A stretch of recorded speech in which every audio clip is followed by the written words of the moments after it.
Hey guys, welcome back to the channel. Actually, welcome back to the channel for about 70% of you. About 30% of you will be new. For those of you who are new, my name is Austin. I normally build custom vehicles, but I occasionally test e-bikes, and that is exactly what I'm going to be doing today with the Fat Hawk by a company called Leoguar. And I really wish I could be in the room when these companies are naming not just the bikes, but the companies themselves, because there's a ton of e-bike companies out there, and they've got some interesting names. I am told this is a combination of a leopard and a jaguar. So there you have it. Starting off with the assembly process, it was super easy. Just like any other e-bike out there, it is going to come mostly assembled in a large cardboard box. It's a lot easier if you cut the boxes open. However, I like to save the boxes for storage, so I kind of finagle them out of the box, clip off all the old zip ties, and then there's an instruction manual that you can read through, and there's also tools that come with it so you can put these things together. As long as you can follow really basic instructions, you can put it together. I do occasionally use some of my own tools just because I'm a little bit more comfortable with them, but if you don't have any tools, they still give you enough to go ahead and put this thing together on your own. Now let's go over the specs. Starting off on the rear, we've got 26-inch fat tires. They're 4 inches wide. We have a 750-watt motor capable of powering this up to 20 miles per hour from the factory because this is technically a Class 2 bike. However, if you contact them, you can get a code to put into the controller here that will allow it to increase that top speed up to 28 miles per hour. You have hydraulic disc brakes, both front and rear. Right here, we've got our battery pack. It is a LG 21700 48-volt battery pack that has 15 amp hours of capacity, which is right in the middle range for most of the e-bikes out there. We do have front suspension along with a headlight. We don't have a taillight or turn signals, which is pretty common for a bike like this, which clearly seems to be a little bit geared more towards off-road than on-road use. We have an 8-speed Shimano shifter. We do have a little bell right here.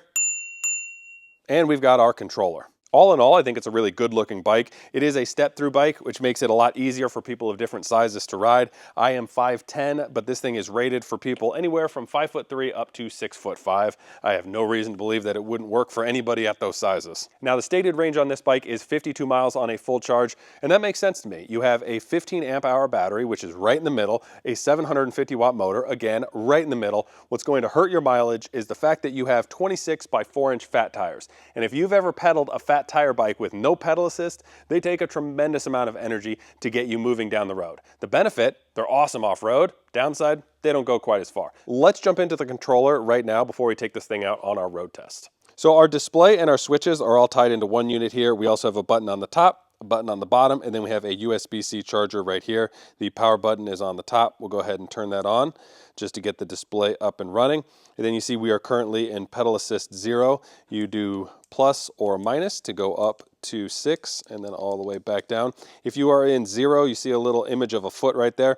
If you hold that down with the rear tire in the air, you will notice while I'm holding it down, it will go ahead and turn that wheel just a little bit. This is what's called walk mode. So if you are going up a hill with this bike and you're off of the bike and you're basically just walking it up a hill, you can hold down that negative button and it will go ahead and help you assist it up the hill. I've never used that before. I'm not really sure why so many bikes have it. I don't think it's necessary, but it is what it is. If you want to go into the settings, you hold this bottom button down and it will pop up there. You see we start off with our general settings. We'll use the bottom button to get to our different features that we can change here. And I'll go ahead and scroll through these nice and slowly so that you can see what the factory settings are. So if you've accidentally changed anything, this is what you are going to want to go back to just to get it back to our factory settings. Now, the first thing I think most of you are going to want to change is our top speed. So we'll go to our speed right here where we're limited, hit the bottom button. That will allow us to change it. But if you notice, we are stuck. You go 7, 8, 9, 10, all the way up to 20. And then when you hit 20, you go up again, bam, back to 7. So we are currently limited to 20 miles per hour. And that is because this is a Class 2 bike. However, there is a way to unlock that, and I'll show you how to do that here. We're going to go ahead and get out of our regular settings because we need to get into our advanced settings. So we'll go all the way down to return. And then over here, we'll go to advanced settings. And you see we are password protected. You do have to contact Leoguar to get that password. Just let them know what you are trying to do, and they'll get you all set up with the instructions to do that. Once you get the passwords for the advanced settings, you can then change the wheel size, the system voltage, and turn it into a Class 3. Which you do right there like so. Then we'll go ahead and return out of it. All right, so we've got our display and our controller set up exactly how we want it. I guess we're ready for our test drive. Now I do the same test ride on all of my e-bikes. It is an 11-mile loop. We start off with a nice flat straightaway. We get to see what the top speed is. We are expecting 28 miles per hour here. After that, we have what I call testing hill, which is this super steep hill where on the way down, it's a lot of fun. We get to go maybe 30, 36 miles per hour, see how this thing handles at those high speeds. Then we have to turn around and go right back up the hill. On the way up, speed is a different story. I think the slowest speed that I've seen was around 9 miles per hour. That was on a 500-watt motor bike. And then up to about 18 miles per hour. That was on a 2,000-watt bike. Now, the biggest difference, though, the power loss going up that hill. Some of the bikes will lose as little as 11% of their battery. Some of them will lose as much as 40%. We're talking 40% of your battery loss going up one hill. It is that steep. So we want to see how this bike does. Hopefully it's in that range. Hopefully it's on the lower end of that range as far as battery loss goes. And then once we get up to the top of the hill, the motors are nice and hot. The batteries are nice and drained. We get to do that top speed run again, see if we can still maintain that 28 miles per hour. So let's get to it. All right, let's talk about expectations for this bike. I fully expect it to hit its top speed. This thing is definitely geared more for off-road, so I expect it to be wonderful in our little off-road portion. I'm expecting, let's see, probably 11% to 15% drop in the battery just going up that big hill. The average is between 11 and 40. Actually, the average is now between 5 and 40 because another bike that I tested only lost 5%. But we'll see exactly how much it loses there. All right, we're approaching our first little spot to test. It's a nice little flat portion here where we can see what the top speed will be. So I've got it in pedal assist 5. So all I've got to do is keep these pedals moving and then it should reach 28 miles per hour. So let me get this thing stopped right here, ready to go. Here we go. All right, we are 10, 15, whoa, 20, 22, 24, 28. This is quite brisk. And it is holding 28.6. That was much faster than I expected. This does not feel like a 750 watt motor. This feels way more like a 1,000 watt motor with a 1,500 watt peak. Well, pleasantly surprised would be putting it mildly. All right, we're at the top of the hill here, so we can see how this bike handles our little high-speed run. 25 already.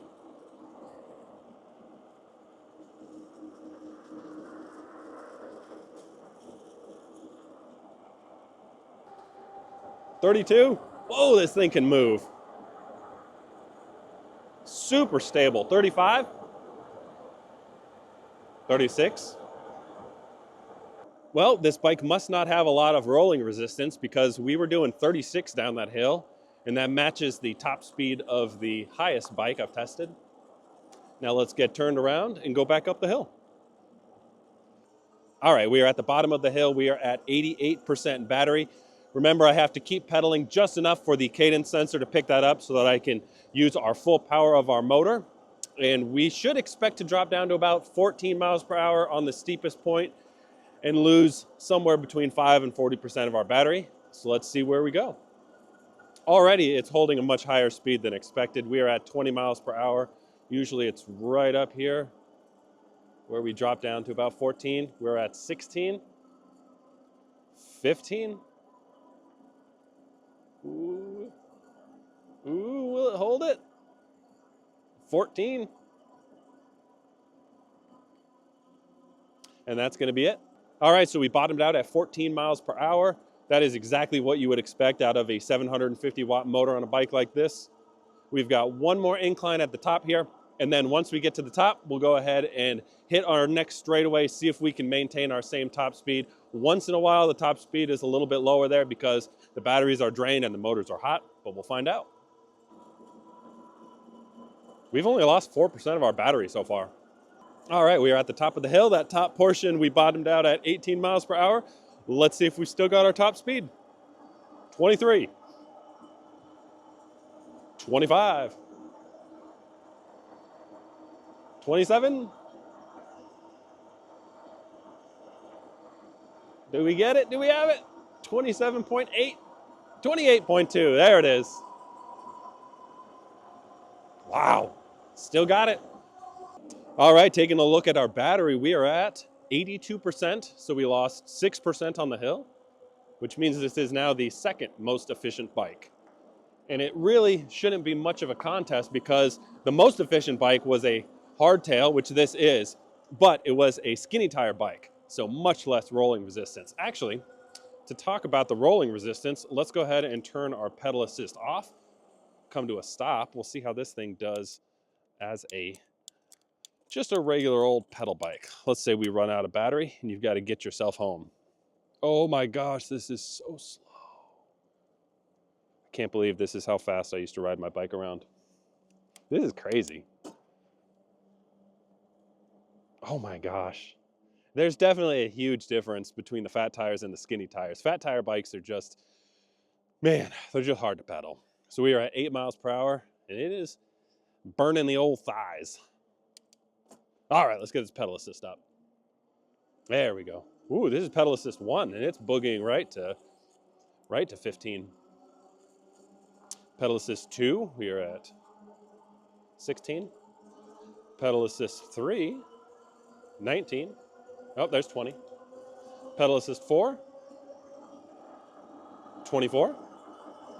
And then pedal assist 5, back up to 28, where the good Lord intended.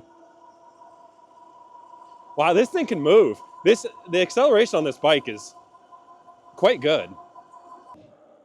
Let's see how fast we can go through this little off-road portion. This bike feels pretty freaking stable. All right, here we go. Let's see what we got.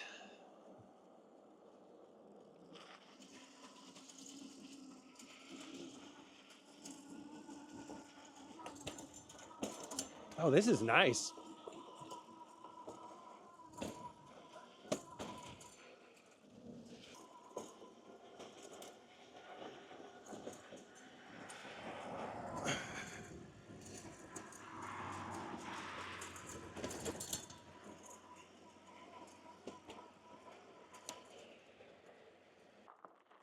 All right, I'm going to get warmed up and we'll figure out what we learned. All right, guys, so here are my final thoughts. I thought I was going to hate this bike. When I was putting it together, I liked the look of it, and I thought that the quality was awesome. There's a lot of little things that I like how they run all of the electrical wires and the cables through the center of the bike so there's nothing to snag. But when I got to the controller and I found out that the throttle is limited to 20 and you have it in pedal assist 5 and you have to pedal in order to get to the 28 miles per hour, I hated that. I thought it was going to make the riding experience not fun. I thought it was going to make testing annoying. It ended up making no difference at all. I found that every circumstance where I would normally be going 28 miles, which is mostly just cruising on the street, I would normally be pedaling anyways. Then it has a feature that I wasn't expecting to even think about, let alone fall in love with, and that is Pedal Assist 6. That is the absolute best feature on this bike. And the reason is, this is clearly an off-road bike. Now, when you're off-roading, a lot of times you'll have nice long straightaways, and then you have a little technical section, and then that'll be followed by another straightaway. What ends up happening is you'll be in a high pedal assist, like I'll be pedal assist 5 on a bike, and then you go into the technical area, and you're trying to move your pedals just a little bit to get around a tree or something, and then the cadence sensor will recognize that you're pedaling, and it'll try and take off. And then you have to either use your brakes or you have to quickly go down into a lower pedal assist. And then you hit a straightaway where you want to go faster, and you don't have that power if you're in a lower pedal assist. So this bike, you go into pedal assist 6 and you can pedal like normal in the technical sections, and then anytime you need a little bit of extra power, you can hit this throttle. It's a fantastic feature that I really wish every bike that I've tested would have. Another thing that surprised me, this is a 26-inch fat tire bike, and usually the acceleration on those is quite a bit slower than the 20-inch ones. That's why I generally prefer the 20-inch fat tire bikes. It's just a matter of a larger diameter is a little bit harder for these motors to move down the road. This is surprisingly fast, and I think it's because they don't seem to use a Bafang motor. They have one that is labeled powered by Leoguar, so they've clearly done something to it to make it their own. Another thing that was surprising, this thing is super efficient. This ended up being the most efficient fat tire bike I think I've ever tested. We lost 6% going up that hill. That was just slightly under what we lost on the last skinny tire bike that we've tested. Lastly, this bike is currently priced at $1,499, and that is very much on the low end of what you are getting here. Hydraulic brakes, 750-watt motor, super efficient controller battery setup, So all in all, I have to say this bike definitely exceeded my expectations. So if you're interested in buying this bike, I'll go ahead and put a link in the description below. Otherwise, that's it. Thanks for watching. See you guys later. Thanks for watching, everybody. Bye-bye.